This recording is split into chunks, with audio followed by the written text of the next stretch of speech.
stable na kami. You know, si Kai 1 year na, 1.5 years na. And we feel like it's really the right time. So, ito na yung perfect opportunity for us to get married.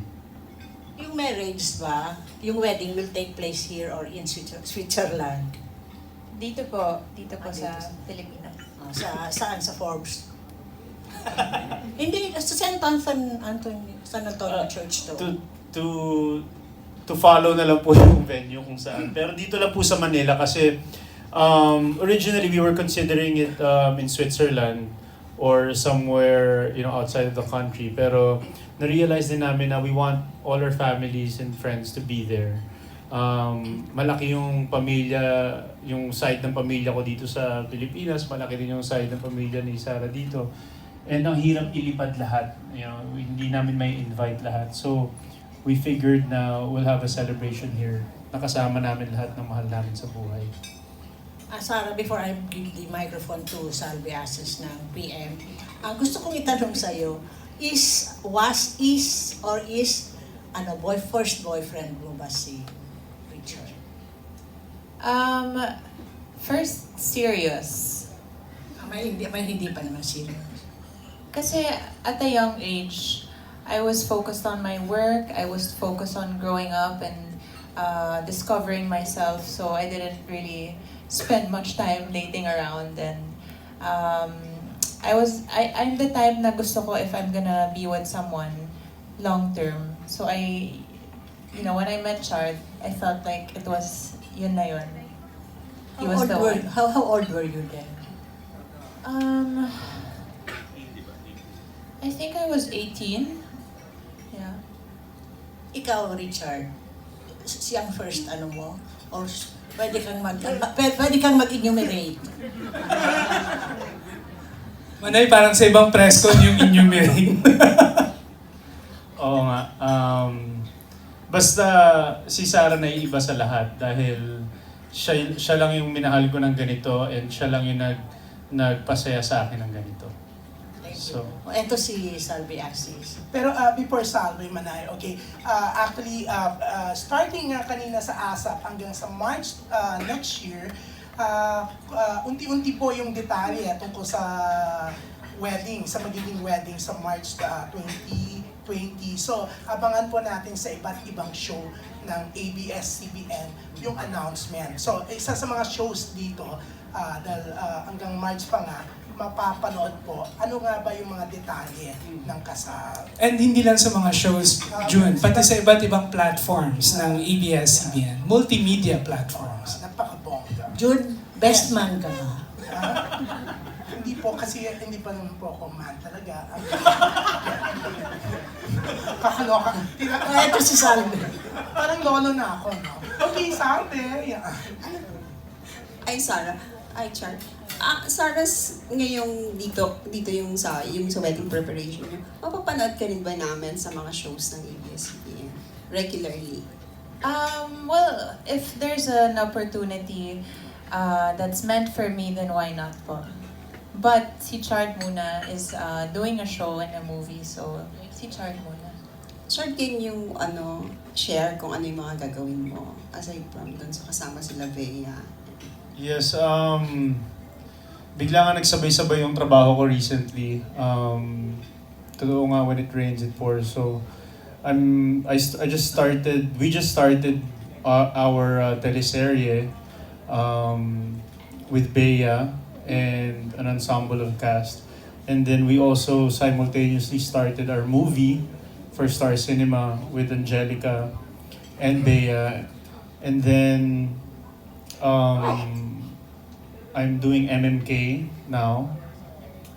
It's airing on Saturday, so abangan po ninyo yan. And then, yun, so medyo busy this time of the year, and then sabay pa sa wedding preparation. So I have my hands full for the next few months. At kasama rin si Chard sa ASAP in Rome. Oh yes, ASAP in Rome. Yan. Okay. Actually, Salve, kakagaling na ni Richard kanina sa taping ng MMK, second day. Tapos tonight, magti-taping ka ulit, no? Yes, so last night well, kaninang umaga. Second day namin, and then tonight, yung last few scenes for MMK with Elise Soson. Yeah. So, yan. Okay, June, ang susunod na magtatanong ay naniniwala sa forever at plano ring magpakasal. Walang iba kundi ang napaka-in-love ngayon na si Michael Biggs Almasan of Biggs Buzz. Valentine's in October. Hi, congratulations. Paano binago ninyo na sa yung pananaw ninyo pagdating sa pag-ibig?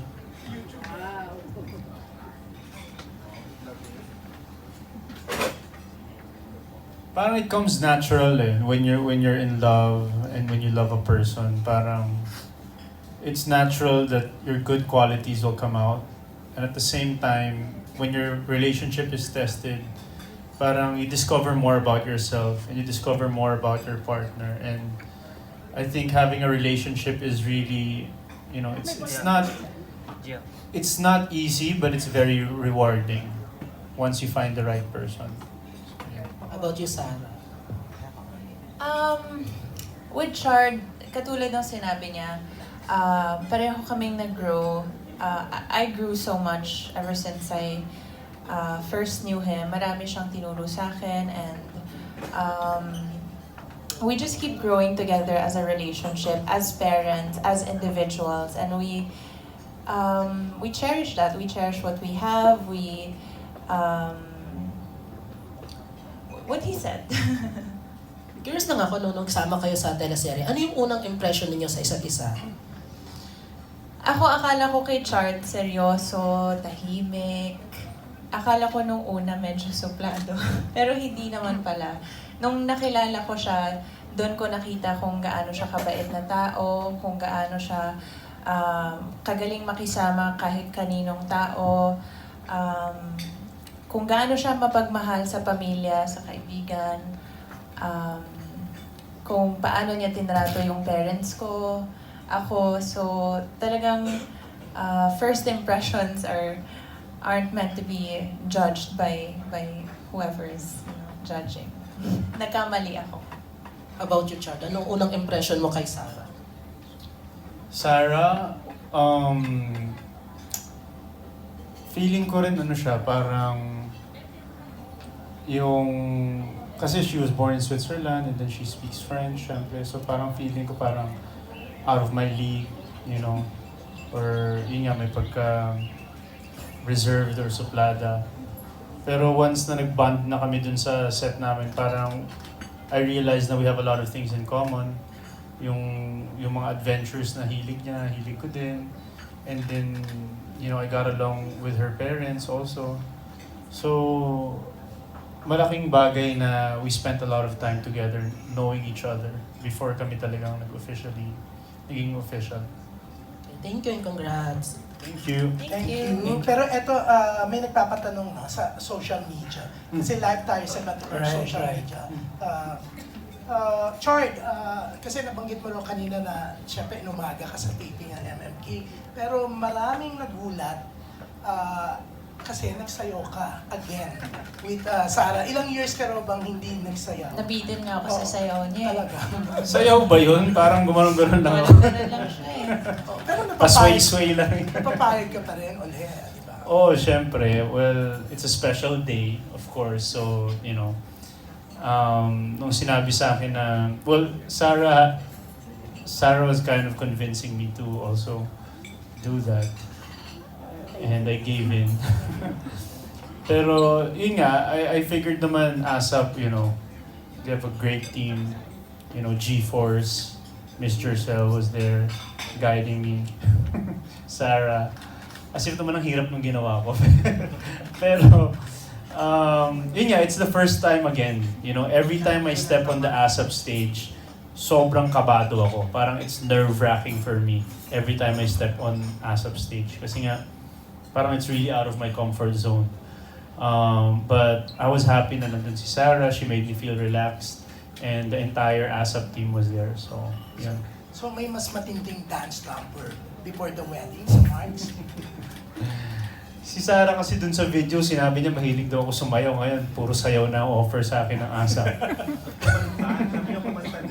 Tsaka kumanta daw.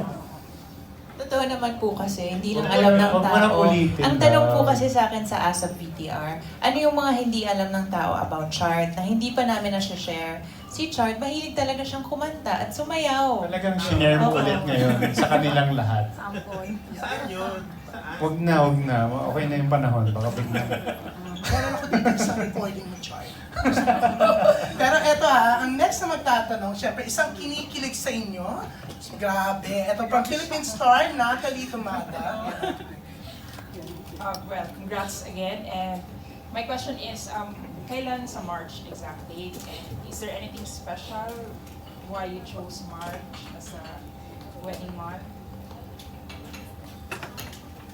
We chose March because we got engaged in March.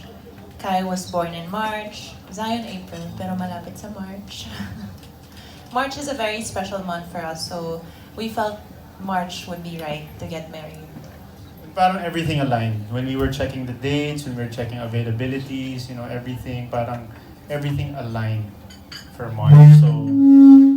So yeah, we decided, let's do it in March 2020. My next question, how's the wedding preps? How are you dealing with the pressure of the wedding preparation? Well, Sino mas we fast? kind of, ironed a lot of things already. Pero syempre, marami pang kailangan i-finalize. It's not easy pala preparing for a wedding. Pero we're happy na maraming tumutulong sa amin, And magaling yung wedding organizer namin, si Amanda Tirol. Shout out. We're kind of like, so far okay naman, yung smooth naman. We still have enough time to really iron things out. Pero parang si Sarah yung mas hands-on sa preparation. I think we've covered 50% of the organization and the planning. Next month, I'm picking up my dress, and we're working on the small little details na lang. So yan, mawawala sandali si Sarah, kukunin niya, di ba? Pero yun nga, aabangan natin sa iba't ibang shows ng ABS-CBN yung eksaktong date And platforms. Oo, and platforms. Hindi ko makabisado. Pero ito, may tanong pa rin si Natalie. Yeah, kasi nanonood kami ng VTR. Pwede can you just go back to that proposal? Kasi you were quoted as saying, Sarah, that it was unexpected. So, yeah, why, and can you just go back a little bit on that? Yung araw na yun kasi, we scheduled that day because we were there for 4 days in Zermatt. And then, nung first, second, and third day, medyo gloomy, umuulan. Nung fourth day, lumabas yung sun, and we decided to go on a hike na hindi madali. So, nag-hike muna kami, and then we ate somewhere, and when we stepped out of that restaurant, that's where he decided to do it. And that's why it was so unexpected, kasi nag-hiking talaga kami, naka-backpack kami pareho, naka-hiking boots, and it was so unexpectedly beautiful. Ayun. Sabi niya sana daw pinagsalon ko muna siya bago kami umakyat doon. Kasi naka-bonnet ako. Pero parang it just felt like the right moment for me. And I was really planning it on that trip. I didn't really have a specific date or anything. I just wanted na perfect yung setting.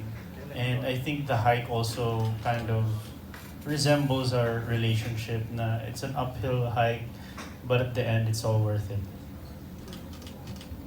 Yes, yan. And wala kang ka-idea, ba, Sarah? Wala talaga, wala at all. 2 years ago ba yun? Sorry. 2017. 2017. Yan. So, Alan, yan, si Alan. Ayan, Diyos ko, ito talaga yung pag-ibig na nasubaybayan namin no? Mula nung 2012 kayo una nagtambal, di ba? Yes. Makapiling kang, makita kang muli? Makapiling Kang muli, ayun. Chart, totoo ba kaya napunta dun sa show na yun, sa serye na yun si Sarah, you requested for her? Tama ba yun? Sino nagsabi sa inyo? Hindi ko alam yun. Oo, parang tapos na non-starstruck no? Sa parang gusto mo siya makapartner, parang gano'n. Totoo ba yun? Yes. Ayun. Pero sino nagsabi sa'yo? Wala, narinig ko. I heard that before pa.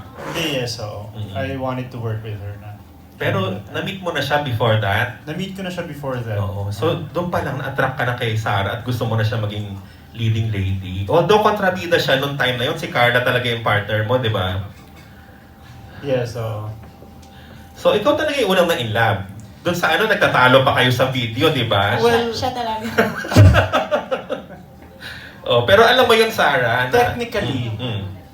Ikaw. Hindi ko alam kasi... Sige na nga ako na. O ikaw, Sarah, ano ba? Pero ikaw, din na-attract ka na agad when you first met Char. Oo naman. Diba? Oo naman. Aside from guwapo, na-attract ako sa personality ni Chart. And we got along so well and so fast na ang dami naming things in common in terms of her personality, in terms of what we like, adventures kami pareho, scuba divers kami pareho. Malalim siya mag-isip and I like meaningful, deep conversations. And aside from that, talagang we got along well, and pati yung parents ng isa't isa, we got to know each other very well. Okay, medyo balikan natin yung timeline ng inyong love story. 2012 yon. Kailan bali naging official kayo after the teleserye? So 2012 pa rin. And then... Parang end of 2012 na. Mga ganun, yeah. And then you got pregnant 2013 ba? SARS? Yeah. Ayun.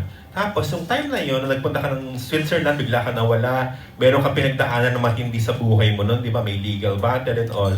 Was there a time na parang gusto mo nang sumuko nung sa hirap na yun ng pinagdaanan nyo, nung panahon na yun?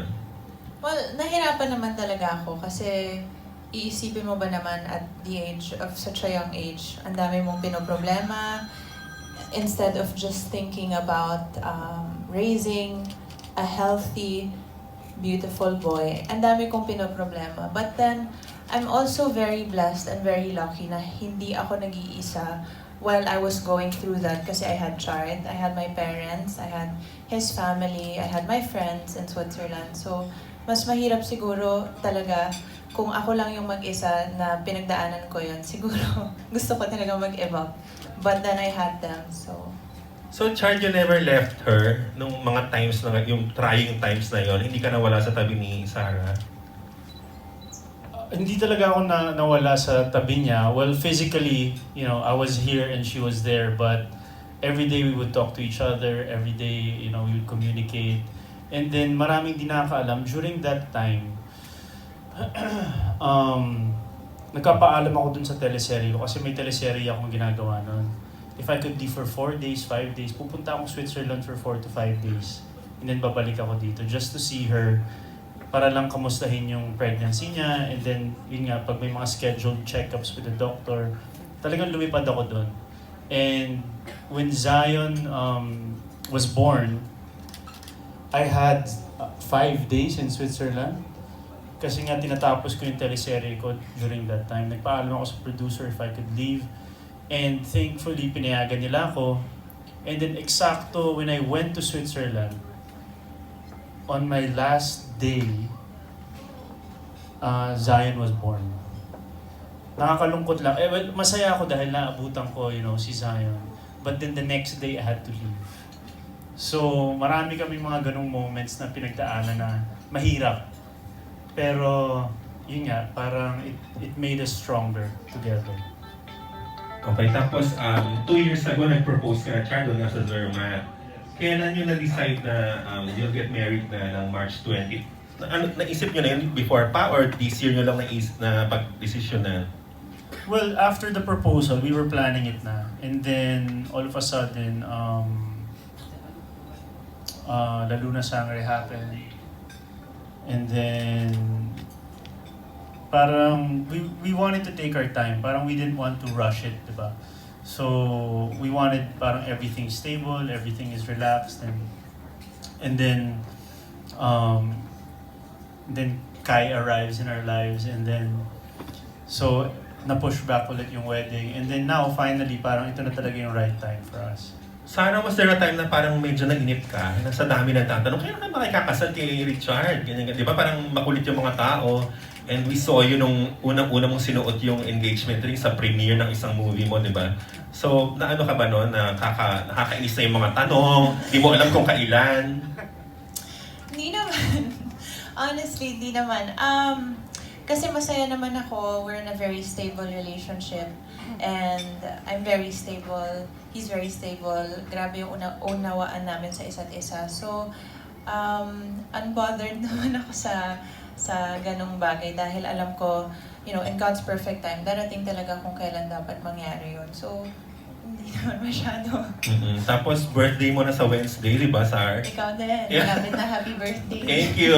O tapos, so may plans pa kayo for your birthday? O ito na ba yung birthday gift na hinihintay mo for this year? Of course, ang daming blessings this year for me, for all of us. But I'm happiest when we're just all together, kompleto kami, and magdi-dinner kami. That's how I want it. Simple but meaningful.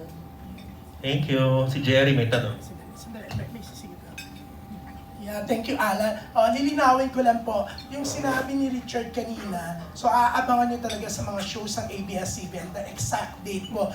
March year 2020 po, okay? Sinabi mo na March 20. Hindi ko sinabing March 2020. That's the year. No, hindi. Hindi ko talaga binanggit. So baka mamali kayo sa exact date, ha? Oo. So March 2020, year po yung 2020, aabangan po natin sa isa sa mga shows ng ABS-CBN Sa maraming shows. Di ba?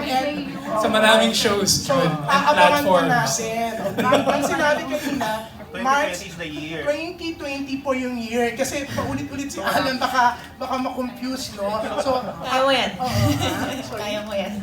So, aabangan natin isa sa mga shows, di ba? Sa maraming shows. Pero yung pinaka-official announcement, isa sa mga shows, Correct, di ba? correct. Pero yun nga, yung mga wedding details, ahati-atihin sa mga shows at social media platforms ng ABS-CBN. Correct. So yan, si Jerry magtatanong na. Ilang beses mo sasabihin yan, Ju? March 20 pa na March 20.